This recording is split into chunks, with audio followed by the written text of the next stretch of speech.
ചുട്ടുപൊള്ളുന്ന പകലും വിയർത്തൊരുകുന്ന രാത്രികളുമായി കേരളം സമാനതകളില്ലാത്ത ഒരു കാലാവസ്ഥാ പ്രതിസന്ധിയിലൂടെയാണ് ഇപ്പോൾ കടന്നുപോകുന്നത്.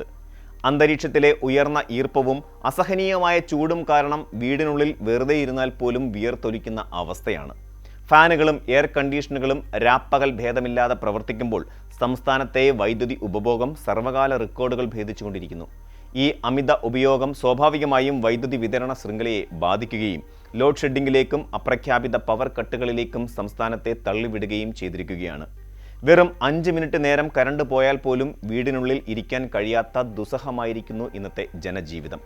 ഉയർന്ന വൈദ്യുതി ബില്ലും അടിക്കടിയുള്ള കറണ്ട് കട്ടും സാധാരണക്കാരൻ്റെ ഉറക്കം കെടുത്തുമ്പോൾ സ്വാഭാവികമായും ജനങ്ങൾ ഒരു ആശ്വാസം എന്ന നിലയിൽ സോളാർ സംവിധാനങ്ങളിലേക്കും ഇൻവെർട്ടറുകളിലേക്കും തിരിയുകയാണ്.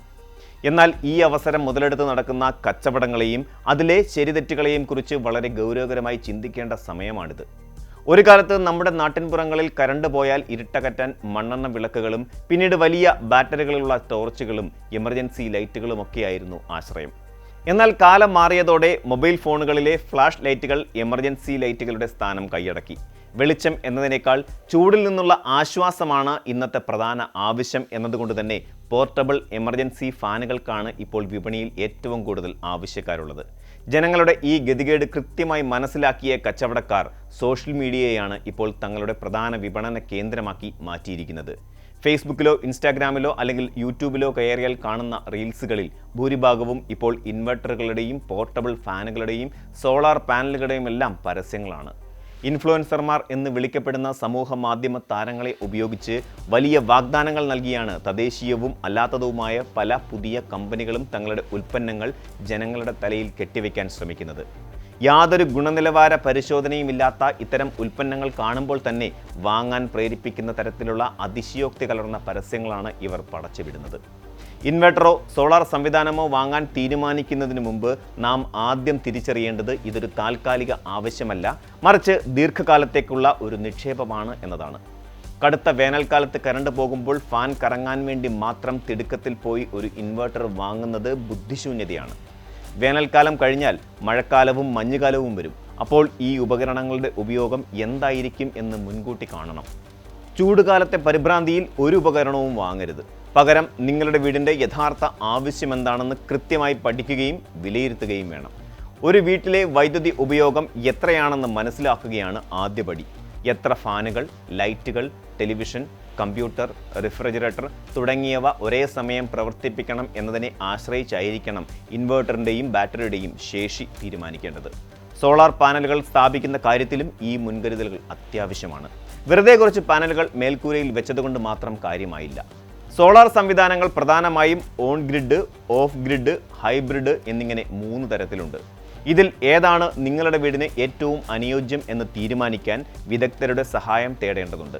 വൈദ്യുതി ബിൽ കുറയ്ക്കുക എന്നത് മാത്രമാണ് ലക്ഷ്യമെങ്കിൽ KSEBയുമായി ബന്ധിപ്പിച്ചുകൊണ്ടുള്ള ഓൺ ഗ്രിഡ് സംവിധാനമായിരിക്കും കൂടുതൽ നല്ലത്. ഇതിലൂടെ പകൽ സമയത്ത് ഉൽപ്പാദിപ്പിക്കുന്ന അധിക വൈദ്യുതി ഗ്രിഡിലേക്ക് നൽകാനും അത്രയും തുക ബില്ലിൽ നിന്ന് കുറവ് ചെയ്യാനും സാധിക്കും.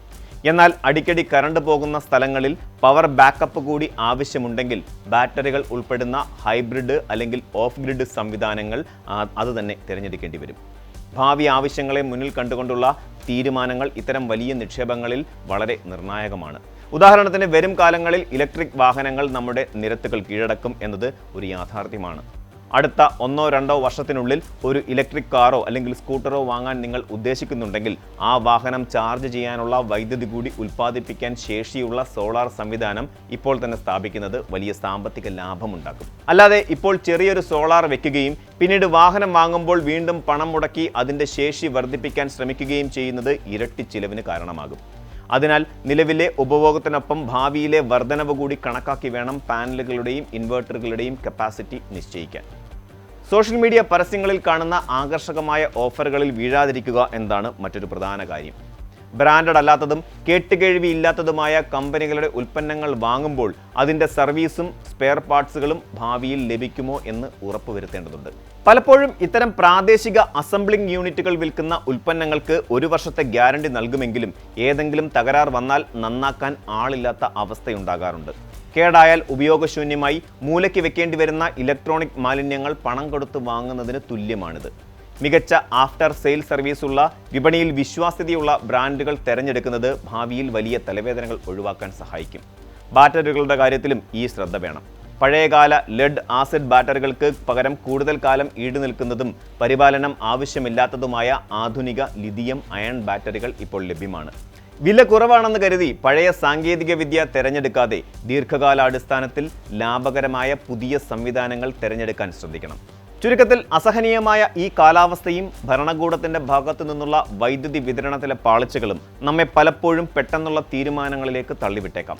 എന്നാൽ ആയിരക്കണക്കിനോ ലക്ഷക്കണക്കിനോ രൂപ മുടക്കി വാങ്ങുന്ന സോളാർ ഇൻവെർട്ടർ സംവിധാനങ്ങൾ കേവലം ഇന്നത്തെ ചൂടിനെ പ്രതിരോധിക്കാൻ മാത്രമുള്ളതാകരുത്. അതൊരു സുസ്ഥിരമായ ഊർജ പരിഹാരമായിരിക്കണം. ശരിയായ സാങ്കേതികവിദ്യ, ആവശ്യത്തിനനുസരിച്ചുള്ള കപ്പാസിറ്റി, വിശ്വസനീയമായ ബ്രാൻഡ്, ഭാവിയിലെ ആവശ്യങ്ങൾക്കായുള്ള തയ്യാറെടുപ്പ് എന്നിവയെല്ലാം പരിഗണിച്ച് മാത്രമേ ഒരു ഉൽപ്പന്നം തിരഞ്ഞെടുക്കാവൂ. ഒരു നിമിഷത്തെ ആശ്വാസത്തിനായി റീൽസുകളിലെ വർണ്ണശബളമായ പരസ്യങ്ങളിൽ മയങ്ങി പണം നഷ്ടപ്പെടുത്തരുത്. കൂടുതൽ വാർത്തകൾക്ക് news 18 Keralam YouTube channel subscribe ചെയ്യുക.